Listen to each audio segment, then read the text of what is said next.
नमस्कार श्रोते हो, रेडिओ जयंतच्या आनंदी कट्ट्यावर मी अनुराधा आपण सर्वांचं मनपूर्वक स्वागत करते. श्रोते हो, आजच्या आनंदी कट्ट्यावरून रश्मी पदवड मंडणकर यांनी एका अनुभवातून फार सुंदर विचार मांडलाय. तो आज तुमच्यापर्यंत पोचवतेय.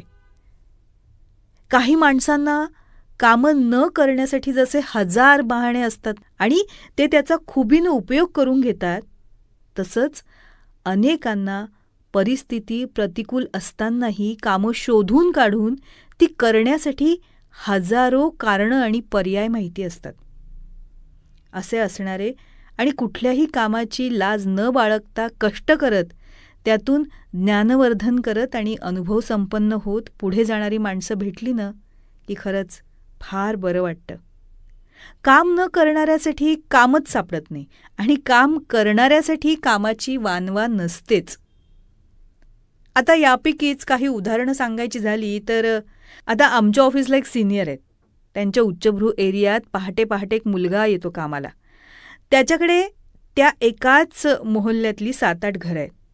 त्याचं काम काय तर त्या उच्चभ्रू वस्तीतल्या घरातल्या कुत्र्यांना सकाळी सकाळी फिरवून आणायचं.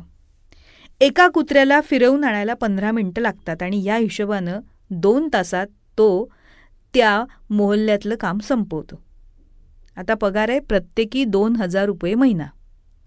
रोज 2 तासाच्या कामात तो 15-16 हजार रुपये महिना कमावतो. त्यानंतरच्या वेळेत तो कदाचित दुसऱ्या मोहल्ल्यात हेच काम करत असावा किंवा दुसरं एखादं काम करत असावा. असाच आमच्या इमारतीत सुद्धा एक मुलगा येतो. त्याची ना कुठली कंपनी आहे ना कुठला ब्रँड. 1 मॅन कंपनी आहे त्याची. तो कार धुवायचं काम करतो. प्रत्येकाकडे आठवड्यातून एकदा किंवा 2दा. त्यात डीप क्लिनिंग, वॉटरलेस वॉश असे अनेक प्रकार आहेत. त्याच्याकडे सध्या 20 ते 22 घरं आहेत म्हणे. तिथे त्याला नियमित जावं लागतं. एका घरचा त्याला 2000 रुपये महिना जरी मिळत असावा असा अंदाज धरला तरी 40,000च्या घरात त्याची मिळकत असावी. मुंबईला आमच्या सोसायटीत एक वयस्कर काका यायचे. फार दुरून लोकलने यायचे. त्यांच्या हातात 2 मोठ्या पिशव्या असायच्या. एका दिवशी एका एरियात असे ते आठवडाभर 7 वेगवेगळ्या एरियात फिरायचे. त्यांच्या पिशवीत सकाळचा लागणारा नाश्ता असायचा, म्हणजे 6 इडल्या आणि चटणीचं पॅकेट. तसंच ढोकळ्याचे, थेपल्याचे, उपमा, अप्पे, सँडविच, शिवाय अंडी, दही, फरसाण, चकल्या, शेव असं सगळं असायचं. सकाळच्या नोकरीच्या घाईत असणारे अनेक जण पटापट पॅकेट उचलायचे. सकाळी 7ला आलेले काका 10 वाजता दोन्ही पिशव्या घडी घालून गावाकडे परतायचे. नोकरीच्या निमित्तानं महिलांना औद्योगिक प्रशिक्षण देऊन त्यांचं आर्थिक सबलीकरण करण्याच्या हेतूनं काम केल्यानंतर त्या संस्थांशी अजूनही जुळून काम करते मी. अनेकदा महिला काहीतरी हाताला काम हवंय म्हणून विचारायला येतात. पायलीची अनेक कामं खरं तर आजही उपलब्ध आहे. त्यासाठी प्रशिक्षण देखील मोफत असतं. म्हणजे त्यामध्ये उदबत्ती बनवणं असतं, खत तयार करणं असतं, कागदाचे लिफाफे बनवून दुकानांना देणं असतं, गृहउद्योग असतात, यासारख्या अनेक गोष्टी असतात.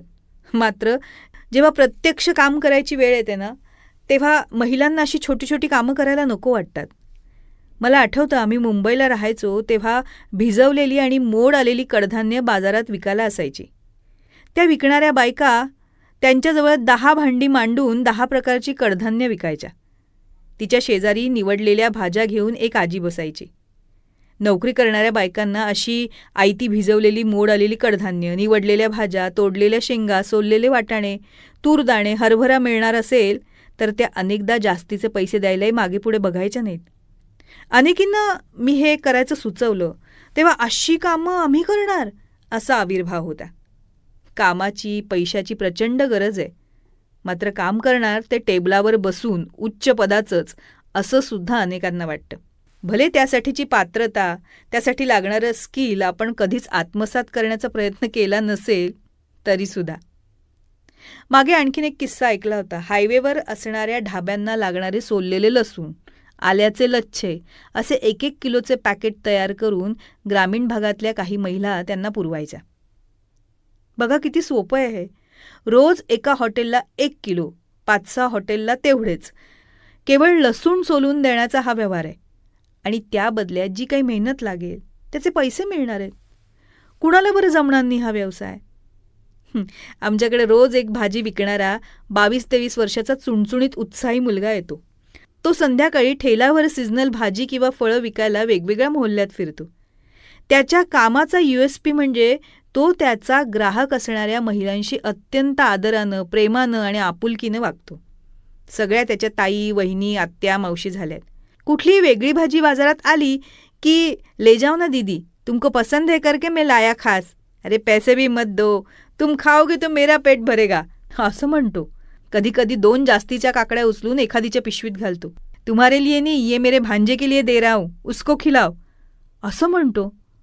बायकासुद्धा चक्क दिवसभर त्याची वाट बघतात, पण दुसरीकडून भाजी घेत नाही. दिवसभरात त्याचा ठेला रिकामा होतो. मंडळी, ही आहे शब्दांची किमया.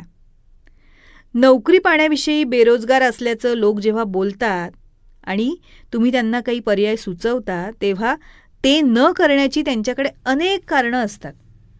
लोकांना ना रिकामं बसणं आवडतं, पण मिळालेलं काम कधी अंतर दूर पडतं म्हणून, कधी बॅक ऑफिसचंच काम हवं म्हणून, कधी एरिया चांगला नाही आहे म्हणून, कधी सोयीच्या वेळा नाही आहेत म्हणून, कधी हाताशी गाडी नाही आहे म्हणून गमावणं ते पसंत करतात.